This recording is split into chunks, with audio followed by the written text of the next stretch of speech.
Hey guys, what is going on? Troy here at Mountain Man Treasure. I'm actually just leaving another shift at the vintage store, and I figured I'd take the couple minutes that it takes me to drive home to chat with you, because here recently I went on a private pick. Actually went down to Butte, Montana, or as they call it there, Butte, America. And these folks were, Dad was moving into a smaller place, and Mom and Dad had a bunch of stored up stuff that they were trying to move out. And turned out a bunch of it was, well, a bunch of vintage toys. Many of them still in the box. Mountain Man. Treasures. So I headed down to Butte, and it's about, I don't know, about an hour away from me, and wasn't sure exactly what we were going to find. And then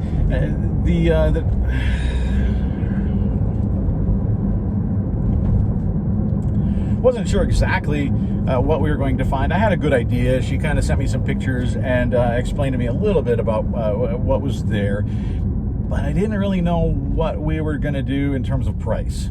You know, and so it's always a little nerve-wracking not knowing exactly where they're at, especially since I had to drive an hour to get there. And then turned out it was her and her sister and two brothers. And so that's sometimes difficult too, because then you end up negotiating with four people. Sometimes one sibling is, they just want the stuff gone and they want the space. Sometimes you got another one that's like, I just want a fair number. Some want top dollar, and I've been in weird situations like that, and it gets tough. Thankfully, this group worked really well together, and they had done the research. One of the sisters had looked stuff up online and did it well, looked at sold listings and that sort of thing. So she had a pretty good list of, here's what this is worth on average, here's what this is worth on average. So I had to, or I didn't have to, but that's how I chose to explain to them, your list, you're a little high on some things, a little low on others. And so really her list was actually pretty spot on. And so I explained to her, look, I don't know if this is going to work for you as far as what a fair number is for me, but here's how I get there. And here's what I explained to them. Essentially was, I'm buying this all at once. It's going to take time to move. So it's going to take some time for me to be made whole on my investment, let alone start making money. On top of that, I have to consider their fees, whether I sell it locally in my store or if I sell it on eBay or wherever. Generally, there's going to be fees, and I have to set aside taxes. So there's some money to be set aside there as well. And so you're generally looking, I tell them, for easy math, I'm setting aside about a third of my profits for fees, taxes, shipping supplies, whatever. So that's a third of it gone. And so in order for me to make any kind of money on the deal, I can offer at most a third of what I think I can ultimately get for it. And so then essentially if you do that, you double your money is sort of how I explained it to them. And it made total sense to them. And so I was able to say, look, here's what I think your stuff is worth. So here's what I'd be able to put. And turned out it worked out. I paid up a little bit. Generally when I'm going out looking for stuff that I want to buy, if I'm trying to run the numbers, I'm looking to do like 15 to 18%, not a third. That gives you a little bit better profit. But I tend to pay up a little bit when it's a private pick. They invited me to come in, and I get to cherry pick and take the collection, and then they actually were setting up for a sale. I was able to pull some things out of the sale too, that I added to the pile that were basically a throw-in. I didn't get charged for those. They said, go ahead and take those. And so that was a little bit of extra profit for me in there. And that included some hats, a label maker, different things like that. And so it worked out. I think it worked out well. And they were happy. I was happy.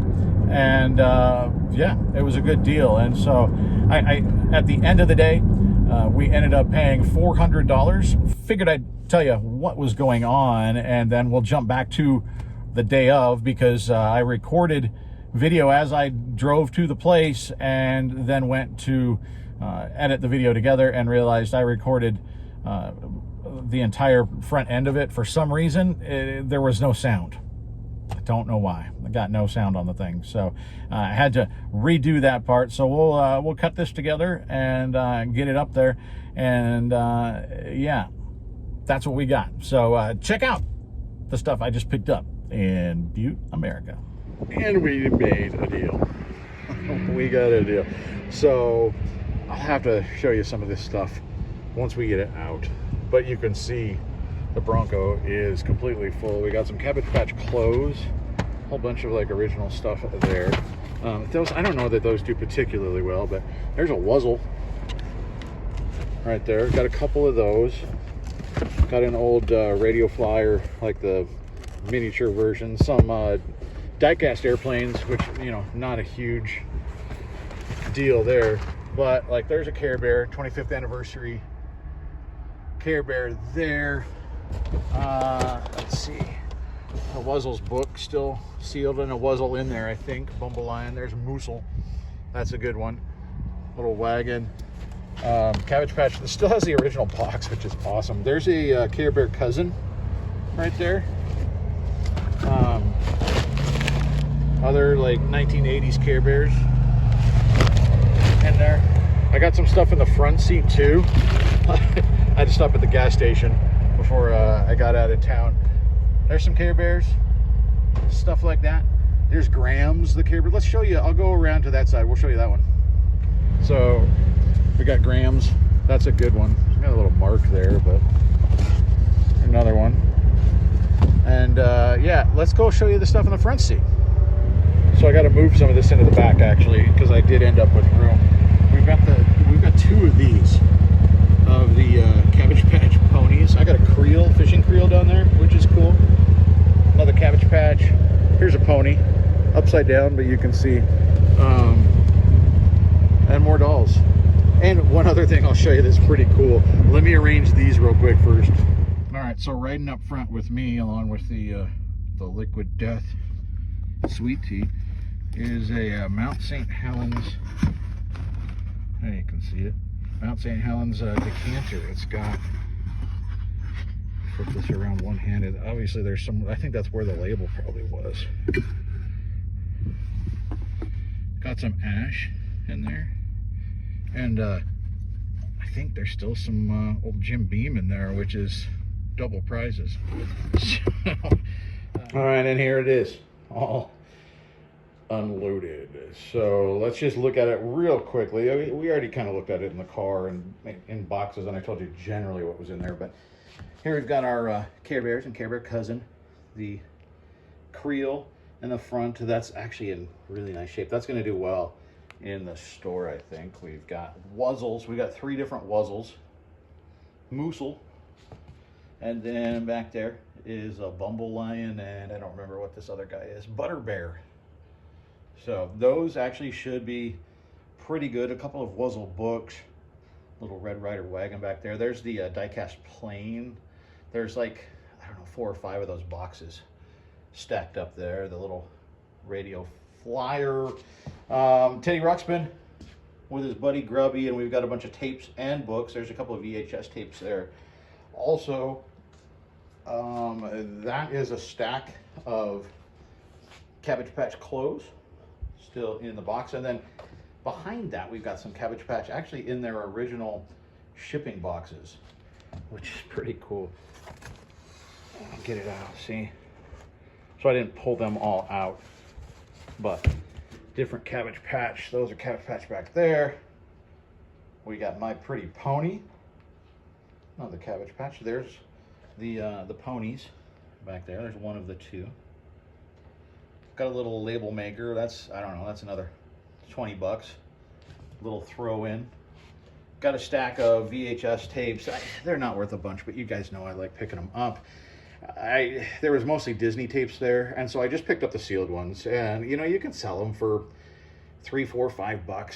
This one, the Free Willy with the little compass medallion still in there, that's worth like, I don't know, $6 or $7 since it's still there. Men in Black still sealed, I just thought was cool. We've got a Care Bear Cousins lunch pail, not in great condition, but it's got the thermos with it, so that's cool. There's Teddy.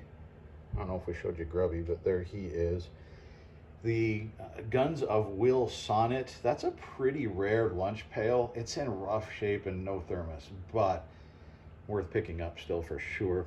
There's a Barbie one over there too, Barbie and Francie. The vinyl is torn a little bit on it and it's wavy and it's not great, but again, throw it in with the pile. And a My Little Pony, I think I can clean that one up. It's a plastic one, it's not fancy, but it'll go in the store. And it does have the thermos, so that's neat. This, I didn't show you. That'll go in the store. Crucifix stuff does pretty well. I've sold multiple crucifixes in the store. We do have a Catholic college here in town, so that might play into it a little bit, but I've never seen this one here. It's New Era. It's still got the tag on it, but it's filthy. So I'll see if I can't wash that off. It's Green Bay Packers. There's a lot of Packers hats. I just like the look of that one, and it's a Sports Specialties, which is a good one to look for. I'm pretty sure I've sold this one before, the Super Bowl champion hat from New Orleans. That's a Burlington Northern hat. I don't know if it's worth anything, but Railroad, I picked it up. It'll sell in the store, if not. Cool Nabisco hat. I just thought that was unique. This is a good one. I think this is a $50 hat or so. It's a good Logo Athletic. There's the Logo Athletic logo. Keep an eye out for that. It's a desirable brand for hats. And that would be the, I think they probably call it Diamond. I think it's the Diamond pattern. It's probably a $40 or $50 hat.